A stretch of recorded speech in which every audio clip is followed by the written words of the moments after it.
What's going on, guys? Welcome back to another episode of Jake Wall Fishing. Today we're not on Gunnersville for once. We're out here on Big Sam Rayburn. Drove over here 2 days ago for the first MLF Pro Circuit event. Today is the day one of practice. I'm gonna put you guys on my chest cam. I'm gonna try to run that for most of the day today. Hopefully you guys will see a few fish catches. Obviously during practice, my job is not to go out here and catch as many fish as possible. My job is to find the fish. So I'm gonna hopefully teach you guys some stuff about how I practice, how I go out here, and how I search for bass on a lake that I'm not super familiar with. I've fished Rayburn twice before and it was at different water levels. Right now the lake is about 3.5 feet down, and the last time I was here it was about full pool. The time before that it was 10 feet up. So completely different conditions.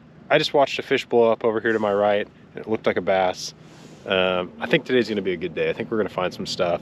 I hear there's not a whole lot of grass in the water, so we're gonna look for some hydrilla. We're gonna look for some grass. I just heard another fish blow up. I don't think the water's that cold. I think these fish might be more active than we think. We're gonna try some cool stuff too. We're gonna try to go out and fish some trees, some standing timber, and also look for some hard cover, rock, laydowns, maybe some, I don't know, submerged road beds, that kind of stuff. So without further ado, guys, let's get out there. Got, I don't know, a dozen or 13 rods on the front deck. It's just how it is when you practice for these events. You got a lot of rods out, a lot of gear, a lot of different things, a lot of different ideas going through my mind. So I'll hopefully share some cool stuff with you guys along the day, and let's see what we can do. Another one over there. That I don't think was a bass, but life. A lot of life. I mean, been here 15 minutes and I've seen another one back there. Seen a lot of life.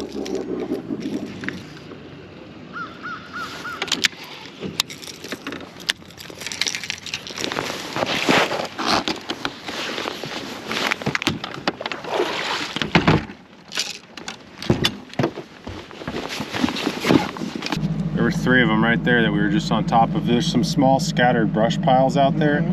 They're probably old like cedar piles from crappie fishermen or something, but there's fish around them and they're not crappie.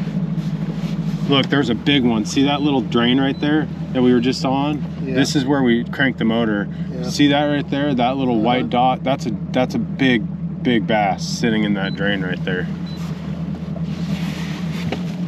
There's scattered fish all throughout back here.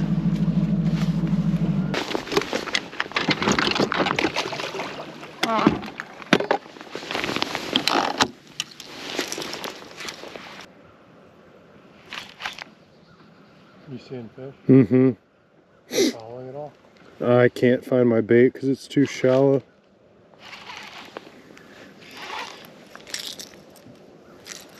I was right where they were though.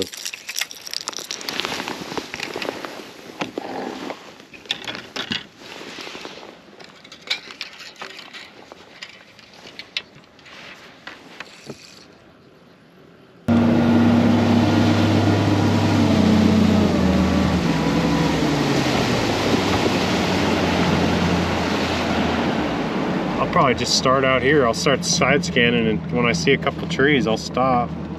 There's some stuff on the bottom, a couple trees. See, it's pretty deep right here still. 14 feet. Yeah, see, there's some standing timber right there.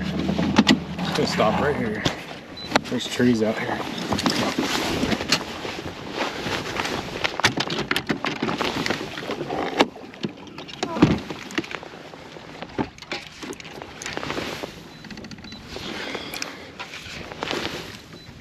Oh yeah, there's a lot of standing. There's a big one on a tree right there.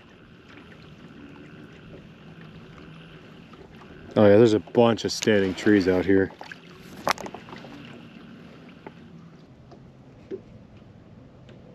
They're drum. I said they're big drum. They are. Mm-hmm. I've looked at enough drum on Gunnersville. I know those are drum.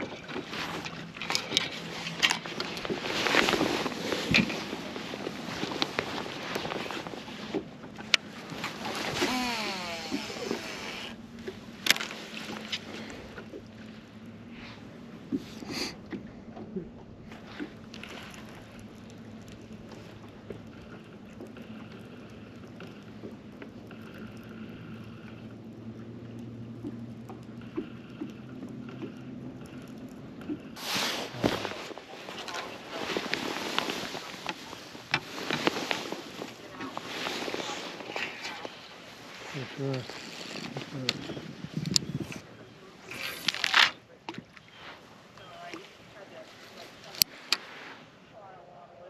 Oh, she was on like her robot speed. Yeah, she was on robot speed, Oh, geez. which is not enjoyable for me, but yeah, it's nice to get out.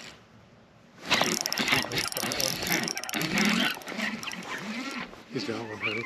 Oh, yeah.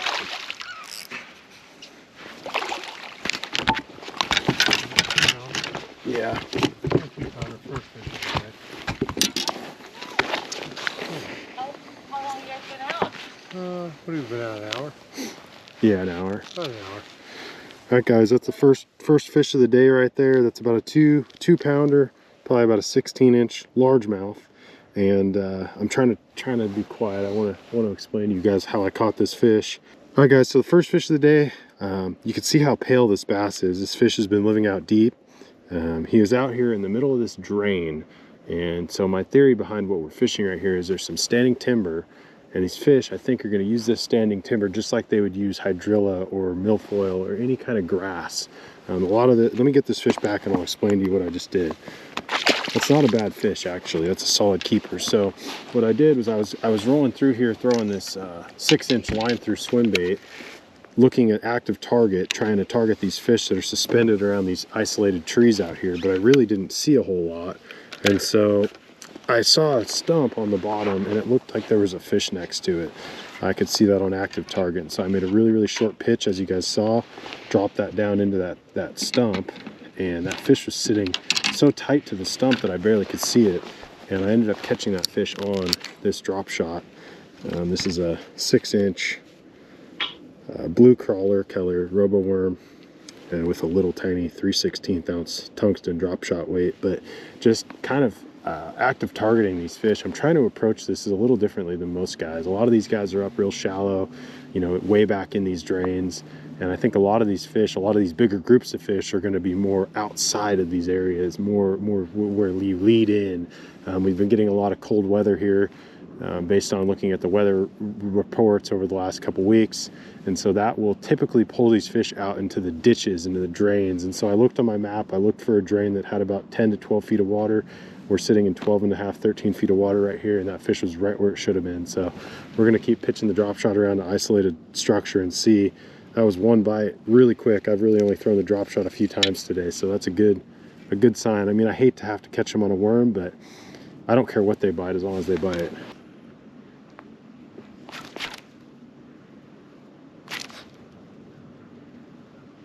There he is. Yeah, it's not even a big one.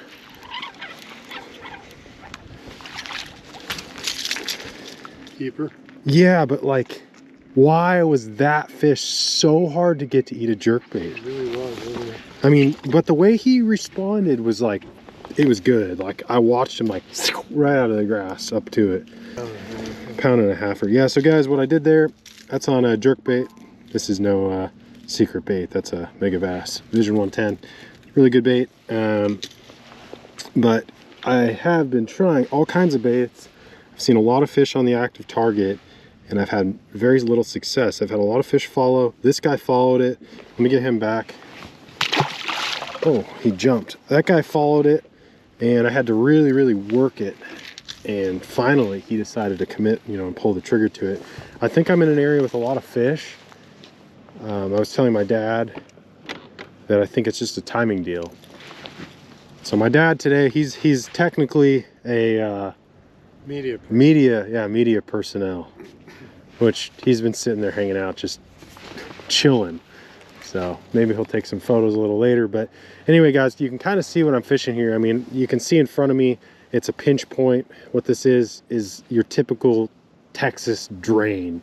Really what a drain is, all it is a creek.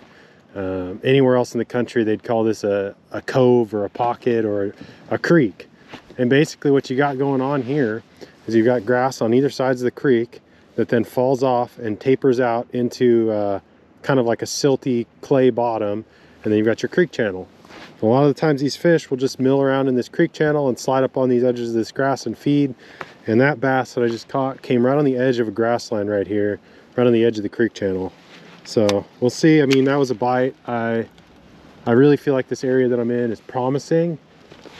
I saw fish all the way out. I started kind of where you can see those trees out there on that point. I started all the way out there, and I probably have spent too much time in here, but the only reason I've spent so much time in here is because of how many fish I've seen.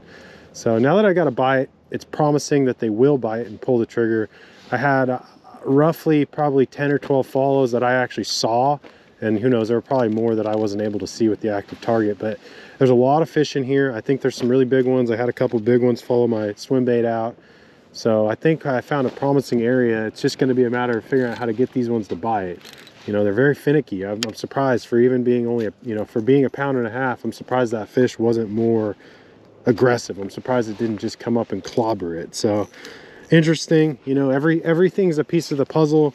The active target is an amazing tool for just locating fish even without catching them. I mean, I was telling my dad, I had the confidence to come back here in the tournament just based on what I saw on that screen, not even based on hooking any or getting any bites, literally just based on what I saw. So the active target is an essential tool for me for locating fish and structure and just feeling confident in the areas that I'm in.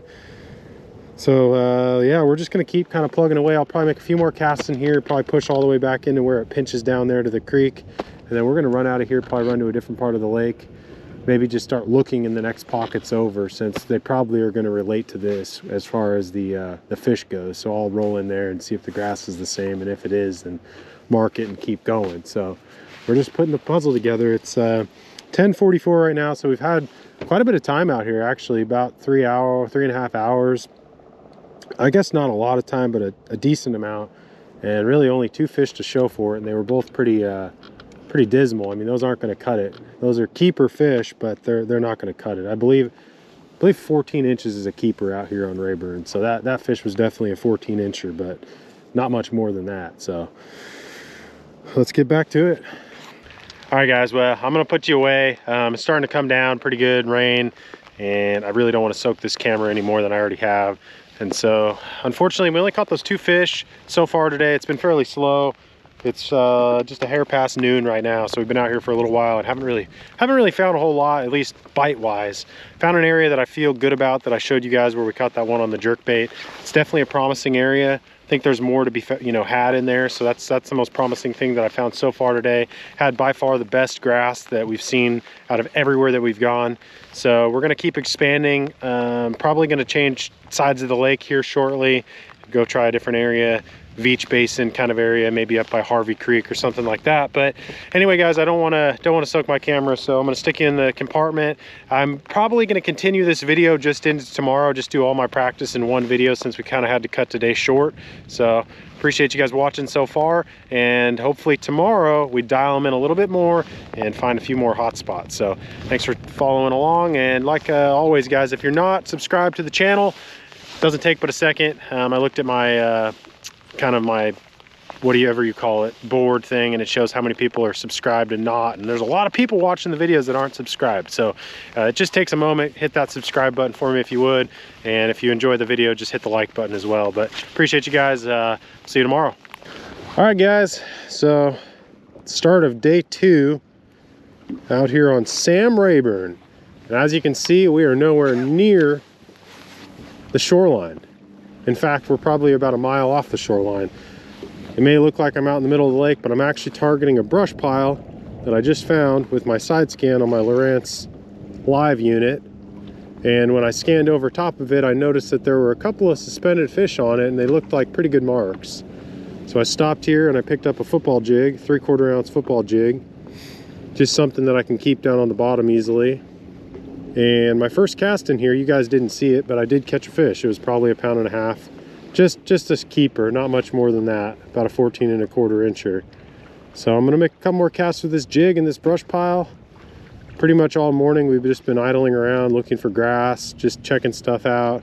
We've covered a fair amount of water already that you guys didn't get to see, but really you didn't miss much. So I'm gonna keep you on the chest from now on. Hopefully figure out some cool stuff. Maybe we'll catch a couple fish for you.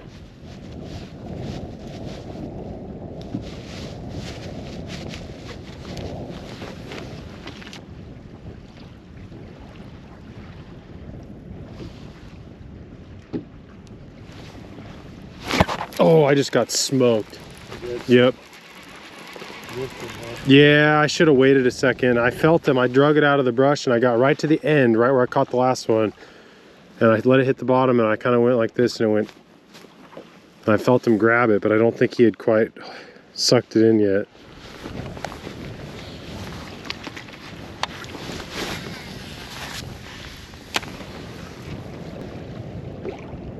It's interesting, both those bites came on the outside edge of the brush. They weren't in it.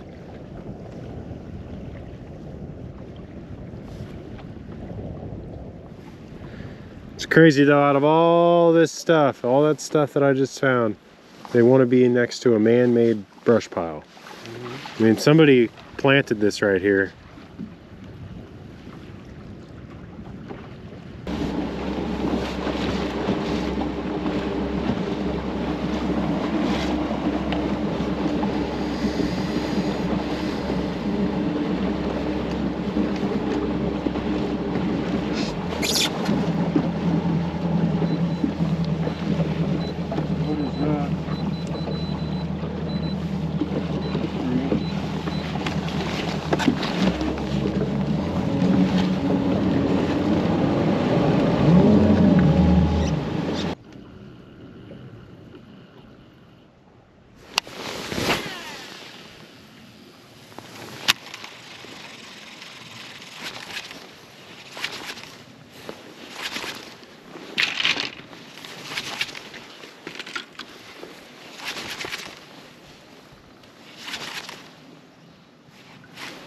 Got one.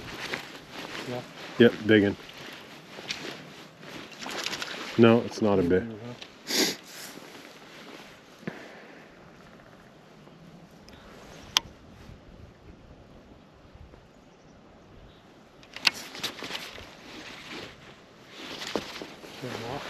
No, he didn't. He's just swimming.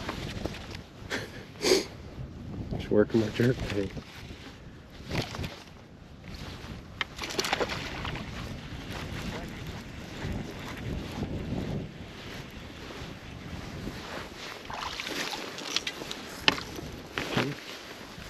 Not quite, pound and 3/4.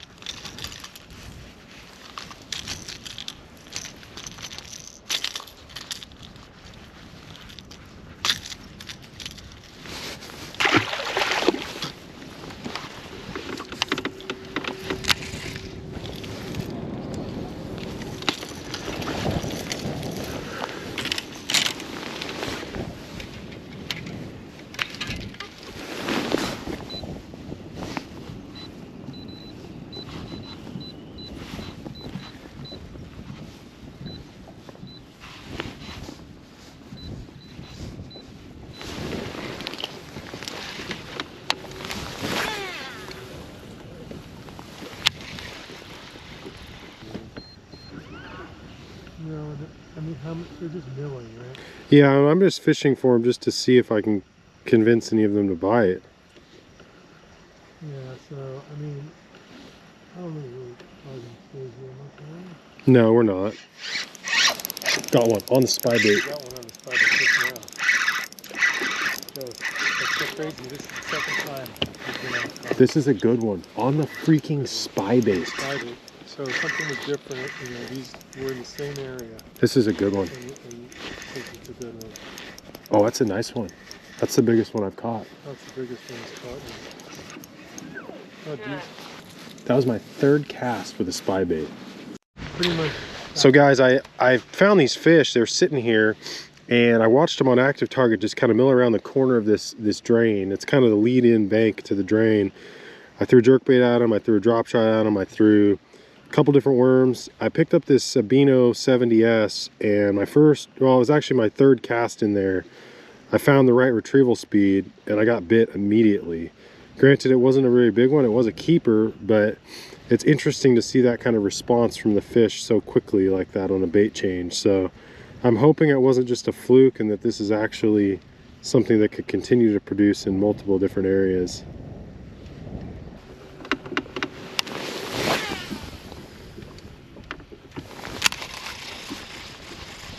A lot of fish right here.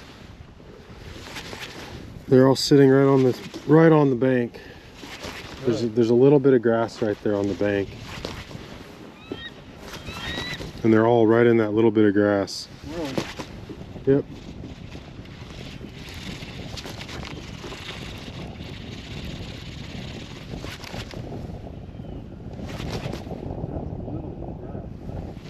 Well, it comes out.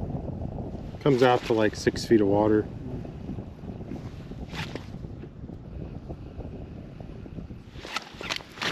There he is. Yeah.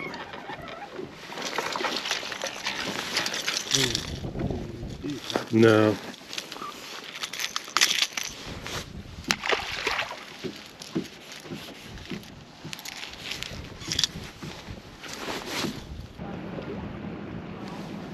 Yeah.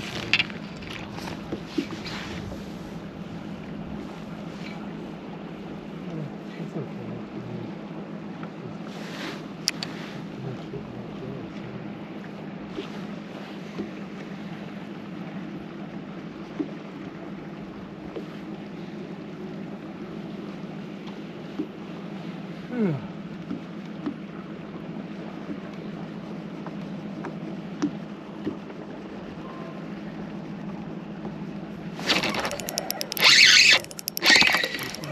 Yeah.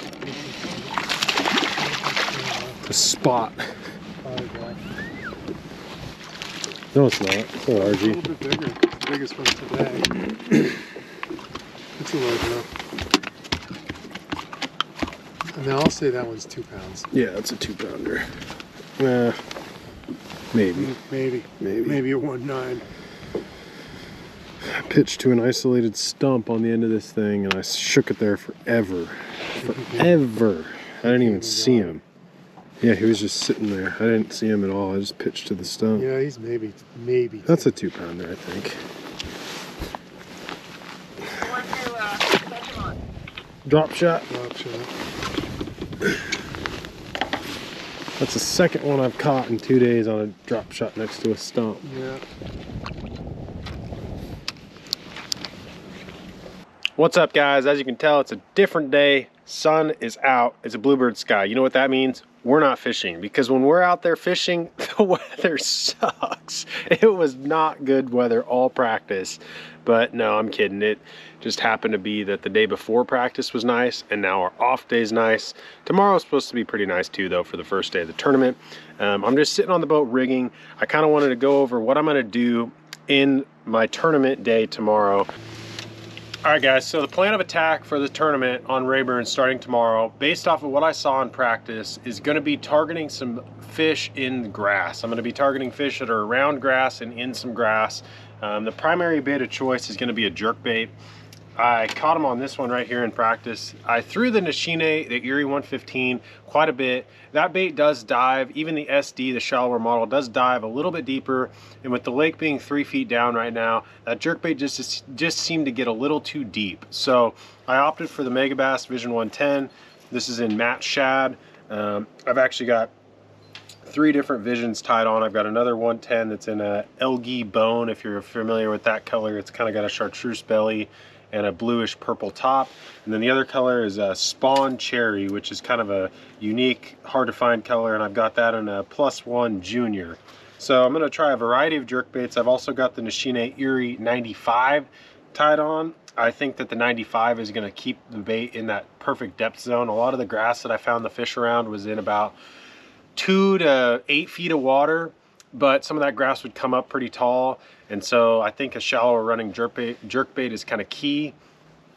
And you want a jerkbait that suspends really well. These fish were following the bait and they were coming all the way to the boat, but they wouldn't fully commit to the bait. And so something that suspends well was really important. I'm changing all my hardware out to really good hooks, something that's going to allow these fine-tuned jerkbaits to suspend perfectly.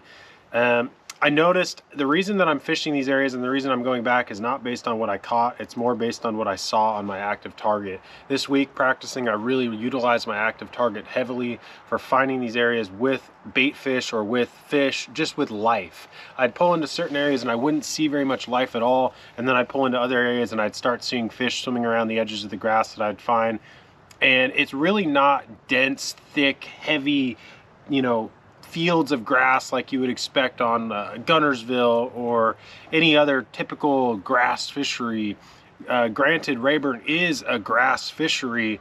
Right now it's just in a stage where you just don't have those massive flats of grass like you do on Gunnersville. So what I'm targeting is small areas with grass, and it could be good healthy hydrilla or coontail. Those are the two primary grasses that I'm going to be targeting. That is what I pretty much found. It seems like they're relating to these tall clumps of coontail more than they're actually relating to the hydrilla, which is really unusual. A lot of the times I don't catch them that good around coontail, but it seems like a lot of these fish that I'm seeing on active target are around this coontail. So I'm going to be targeting these clumps of coontail with jerk baits. And then I didn't do this in practice, but I really think this could be a good bait to throw. Just a standard 5-inch Yamamoto Senko, no special bait there. I mean, this thing's caught fish all over the country and thousands of them. And this is just in one of my favorite colors, kind of watermelon, red flake laminate with a watermelon. And then I also think that they're gonna bite a drop shot. So I've got on there my favorite little drop shot worm. That works really good when the fish are pressured. That's just a morning dawn drop shot worm. And then another bait, this is kind of a sleeper. I think this guy here could be a good bait to throw, especially after I've already worked through an area with the jerk bait and with the slower baits. This is something that the fish out here I don't think see very often at all, and that is the Nishine Lure Works Abino 70S. This is a small 70mm size spin bait or spy bait. You've got two oversized props on the front and the back of the bait, as well as a blade. What these three components are going to do to this particular spy bait is allow this bait to fish a little bit higher in the water column than, say, a Duo Realis spin bait or something with those smaller props. So this bait actually fishes a little bit shallower than your standard spy bait, and you can continue to reel it at a nice, steady, slow pace. I did catch one decent keeper fish in practice on this bait. You guys probably are going to see that clip. And I think that this is something that's going to be kind of under the radar. I don't think anybody else is going to be throwing this. So even if I go into a pressured area, this guy right here might put a fish or two that's going to be, you know, key in the boat. You know, granted, I didn't catch any big fish in practice, but Rayburn definitely has giant fish, and they love to live around grass. Anytime you've got a lake with hydrilla, you're always going to have big bass around that hydrilla. It's just a known fact. The only time you might not is if that grass is really died back, or if it is dying.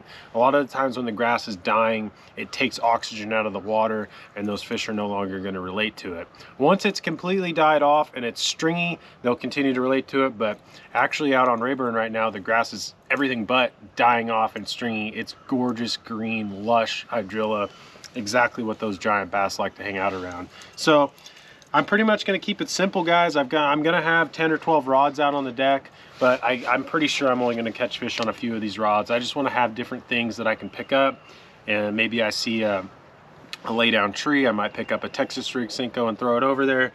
Maybe I see a point that sets up good at the mouth of one of these drains, I might pick up a big swim bait, throw it over there. Anyway, I'm pretty much going to keep it simple. For some reason or another, I really could not get the lipless crankbait bite going, which is a known thing out here on Rayburn, is a red lipless crankbait. This guy here is a Simcoe 75. You guys have seen me throw this a lot, and it's a great bait. I just, for some reason, could not get them to commit to it. And I tried a variety of liplesses. I tried one knockers, I tried rattling baits, I tried different size baits. I just couldn't get them going. With that being said, I'm still going to have a couple of these tied on. It's just a known thing, and it always catches them out here, especially in the springtime. So hopefully, you know, one of these baits is going to, you know, get it done this week. I have a feeling it's going to be one of these jerk baits. Excited to get out there. Jerk bait's one of my favorite things to throw. I love getting real, you know, nuancy with it and changing cadence and mixing it up, trying to get those big bass to bite. So anyway, guys, hopefully you enjoyed the practice video. I wish it was a better fish catching video for you guys, but at least I hope that you took something away from it, you learned something, and maybe you can utilize that information next time you go out on a new body of water, or possibly a body of water that you fish all the time that has grass, or maybe it's Rayburn. Maybe you're fishing out here on Rayburn and you're curious how I approach the lake. I looked quite a bit out deep. I looked quite a bit up shallow. I tried to keep my options open. I didn't run around the entire lake. I just feel like you can spin yourself out on a body of water this large, and so I focused on 3 or 4 primary areas of the lake. There's still large areas, and I just kind of bounced around in these areas. You know, I'd run 4 or 5 miles and stop and fish, and I might, you know, run back towards where I just was and go into a different pocket or drain and fish. And I just really tried to pick it apart and understand what it was that I was fishing around, and tried to find the fish. And I mean, I know just as well as any of these really good anglers out there that on a big lake like this, it's not like one particular area is lights out. There's fish all over this lake. You just have to figure out how to catch them where you're at. And so I picked a few areas that I like. Primarily I'm going to be focusing on Caney Creek, a little bit down from Caney Creek towards the dam, and Little Caney Creek, and then up around Harvey Creek. Those are going to be my primary areas. They're really well-known areas of the lake. If you guys are coming out to Rayburn, definitely check out those Caney Creek, you know, pockets or drains. Definitely check out the Harvey Creek area. Beach Basin is another really good area, and then just up around that 147 bridge can be really good. But those are going to be primarily where I hunker down, and hopefully putting 5 big fish in the boat in the next 2 days to make it to the next round after that. So appreciate you guys watching. If you're not already, subscribe to the channel, and if you enjoy the content, just hit the like button for me.